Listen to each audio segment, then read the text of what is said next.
Hello दोस्तों, कैसे हो आप? आई होप आप सब ठीक हो। आज की जो हमारी वीडियो रहेगी ये एक ट्रिब्यूट रहेगा एक लीजेंड को जिन्होंने इंट्रोडक्शन की कोई ज़रूरत नहीं है, और उनका नाम है मिस्टर मिल्खा सिंह सर। आप सभी जानते हो कि अभी इसी हफ्ते हम सब के बीच एक बहुत दुखद भरी खबर सामने आई कि मिस्टर मिल्खा सर अब हमारे बीच नहीं रहे। ये हफ्ता उनकी फैमिली के लिए बहुत ही मुश्किल भरा रहा, क्योंकि इसी हफ्ते में पहले उनकी पत्नी जी की मौत हुई, निर्मल कौर जी की। 30 जून को उनकी पत्नी जी की मौत हुई और 18 को मिल्खा सर की। मैं दुआ करता हूँ भगवान से कि भगवान उनकी फैमिली को हिम्मत दे इस टफ़ टाइम को निकालने की। बेसिकली मेरा इस वीडियो को बनाने का मतलब ही ये है कि जो आज के टाइम की युवा पीढ़ी है उनको इनकी ज़िंदगी से एक बहुत बड़ी सीख लेनी चाहिए। मिल्खा सर की जो ज़िंदगी रही है वो full of struggle, full of effort और टोटली मोटिवेशनल रही है। इन्होंने हमेशा नेवर गिव अप वाला एटीट्यूड रखा लाइफ में, और अपनी लाइफ में जितनी भी सिचुएशंस इन्होंने फेस करी वो इसी एटीट्यूड के साथ फेस करी। वैसे तो आप सब इनकी लाइफ के बारे में जानते ही हो क्योंकि ये इतनी बड़ी हस्ती रहे हैं, बट मैं फिर भी थोड़ा सा इनकी लाइफ को समराइज़ करूँगा। कुछ एक चीज़ें जो मुझे भी काफ़ी मोटिवेटिंग लगती हैं जो मैं आपके साथ शेयर करना चाहता हूँ। ये सब तो आप जानते ही हो कि मिल्खा सर का जन्म गोविंदपुरा में हुआ, जो आज के टाइम में पाकिस्तान का हिस्सा है। बचपन से इनकी जो लाइफ है वो बहुत ज़्यादा स्ट्रगलिंग रही है। जो इनके घर से इनका स्कूल था वो भी लगभग 10 किलोमीटर की दूरी पे था। उस टाइम स्कूल को पैदल जाना और शाम को पैदल आना, और इवन उस टाइम पे इनके पास प्रॉपर शूज़ भी नहीं होते। और जहाँ पे गोविंदपुरा पड़ता है ये इलाका काफ़ी गर्म माना जाता है, काइंड ऑफ रेतीला माना जाता है। आप मान सकते हो कि बचपन से ही इनकी स्ट्रगल शुरू हो गई थी। और इनकी लाइफ में सबसे ज़्यादा स्ट्रगलिंग फेस तब आया जब भारत और पाकिस्तान का विभाजन हुआ, जब भारत और पाकिस्तान दो हिस्सों में बंटे।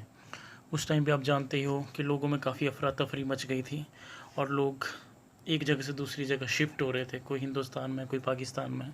उसी दौरान काफ़ी दंगे भी हो रहे थे, लोग इवन एक दूसरे को मार काट भी रहे थे, और उसी मार काट में इन्होंने अपनी फैमिली को भी खोया। और इसी मारकाट के दौरान जब ये अपने पिताजी के साथ थे तो इनके पिताजी ने इन्हें कहा कि बेटा तू यहाँ से भाग जा। और इनके पिताजी के जो लास्ट में 3 शब्द थे वो थे भाग मिल्खा भाग। उन 3 शब्दों के लिए मिल्खा सर कहते हैं कि वो शब्द वो कभी भी नहीं भूल पाए। बस वही लास्ट के शब्द थे, उसके बाद उन्होंने अपने पिताजी को कभी भी नहीं देखा। जैसे तैसे करके ये चोरी छिपे ट्रेन में बैठ के दिल्ली पहुँचे। और जब ये दिल्ली पहुंचे, आप मानोगे नहीं, ये 3 हफ्ते उसी रेलवे स्टेशन पे बैठे रहे, क्योंकि उस टाइम बहुत ही ज़्यादा छोटे थे, लगभग 15 साल के थे। तो आप मान सकते हो कि 15 साल का बच्चा उस सिचुएशन में क्या फेस करेगा। इस एज में बच्चे को कोई आइडिया नहीं होता है कि क्या करना है। ये बस वहीं पे बैठे रहे। एक बच्चे के लिए बहुत ही टफ सिचुएशन होती है। उम्मीद की किरण इनकी लाइफ में कब आई? जब रेलवे स्टेशन पे जो स्पीकर्स लगे होते हैं वहाँ पे अनाउंसमेंट होती है।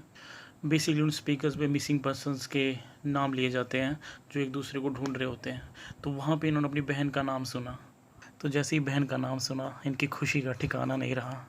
आप समझ सकते हो, जब आप अपनी फैमिली को खो दिया हो और सडनली एकदम से आपको अपनी फैमिली का एक मेंबर मिल जाए तो जो खुशी होती है उसे बयान नहीं किया जा सकता।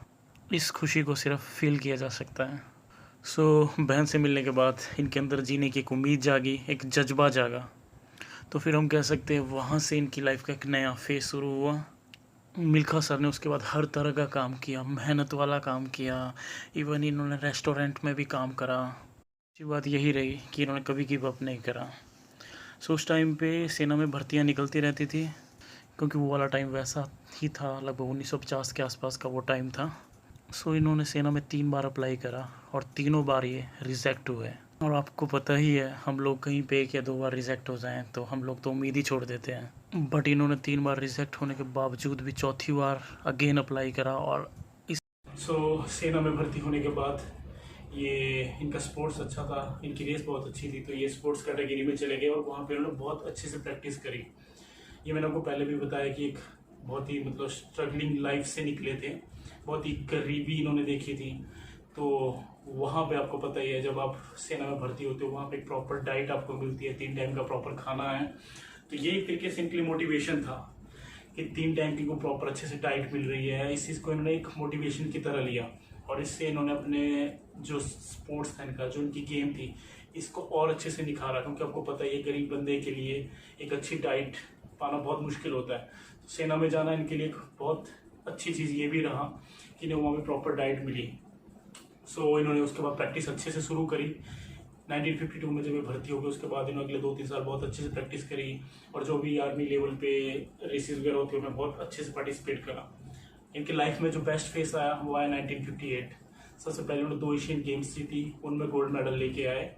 और जो इनकी लाइफ में सबसे बड़ी अचीवमेंट रही वो रहा कॉमनवेल्थ गेम्स। कॉमनवेल्थ गेम्स में इन्होंने भारत को रिप्रेजेंट करा इंटरनेशनल लेवल पे, और उसमें भी गोल्ड मेडल लेके आए। इसके बाद इनका नाम मतलब पूरे वर्ल्ड में फेमस हुआ। और उस टाइम पे एशिया में ही पाकिस्तान में भी एक बहुत बड़े धावक होते थे जिनका नाम था अब्दुल खालिद। उन्हें उस टाइम पे एशियाज फास्टेस्ट मैन का खिताब दिया गया था। उन्हें वो चीज़ नहीं बची, तो उन्होंने मिल्खा सिंह जी को इनविटेशन करा कि आप हमारे पाकिस्तान में आएँ और एक बार हमसे यहाँ पे प्रतियोगिता करें, वही 200-400 मीटर रेस। सो मिल्खा सर ने इसको एक्सेप्ट करा, और उसके बाद वो 1960 में, मतलब 1960 के आसपास की ये बात है, तो ये पाकिस्तान गए। तो पाकिस्तान में वही इनका अब्दुल खालिद और इनके बीच मुकाबला हुआ, और वहाँ पे ये ऐसा दौड़े हैं। आपने शायद इनकी एक मूवी देखी है जो भी थोड़े साल पहले आई थी, भाग मिल्खा भाग, उसमें वो चीज़ें बहुत अच्छे से डिस्क्राइब करी हैं। सो उस दिन ये ऐसा दौड़े, जिसने भी देखा वो देखते ही रह गए। ऐसा लग रहा था मानो कोई आम इंसान नहीं दौड़ रहा है, कोई सुपरमैन दौड़ रहा है। इसी के चलते जो उस टाइम पे पाकिस्तान के प्रेसिडेंट थे ये आयूब खान, उन्होंने इन्हें फ्लाइंग सिख की उपाधि दी, जो हम सभी इन्हें जानते हैं फ्लाइंग सिख के नाम से भी। ये अचीवमेंट इन्हें उस टाइम मिली थी। तो मिल्खा सर ने अपनी लाइफ में इस तरह की बहुत सारी रेसें जीती, एज ए चैम्पियन अपनी पूरी लाइफ जी। हमें उनकी लाइफ से यही सीख लेनी चाहिए कि देखिए, लाइफ में जितना कुछ चाहे आपके साथ हो रहा है, चाहे आपकी लाइफ में जो मर्जी प्रॉब्लम्स हैं, सिचुएशन जितनी मर्जी टफ है, आपको कभी गिव अप नहीं करना चाहिए। सबसे बड़ी जो चीज़ आपको ज़रूरी है वो है जज्बा। देखिए, अगर आपके अंदर एक जज्बा है तो आपको कोई भी सक्सेस होने से नहीं रोक सकता है। सो गाइस, लाइफ में कुछ भी अचीव करने के लिए सबसे ज़्यादा ज़रूरी जो चीज़ है वो है जज्बा।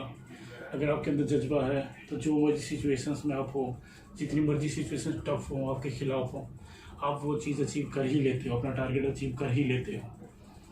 सो मैं यही मैसेज कन्वे करना चाहता था आप सबको कि देखिए, लाइफ में जो मर्जी सिचुएशंस में आप हैं, आपको घबराने की जरूरत नहीं होती। बस खुद के अंदर धैर्य रखें, और जो भी आपका टारगेट है, जो भी आपकी मंजिल है, उसके लिए एक जज्बा रखें। आज नहीं कल टाइम ज़रूर लगता है, सिचुएशन ज़रूर टफ होती हैं, बट अगर आपके अंदर जज्बा है तो आप 100% अचीव करोगे। Thank you guys.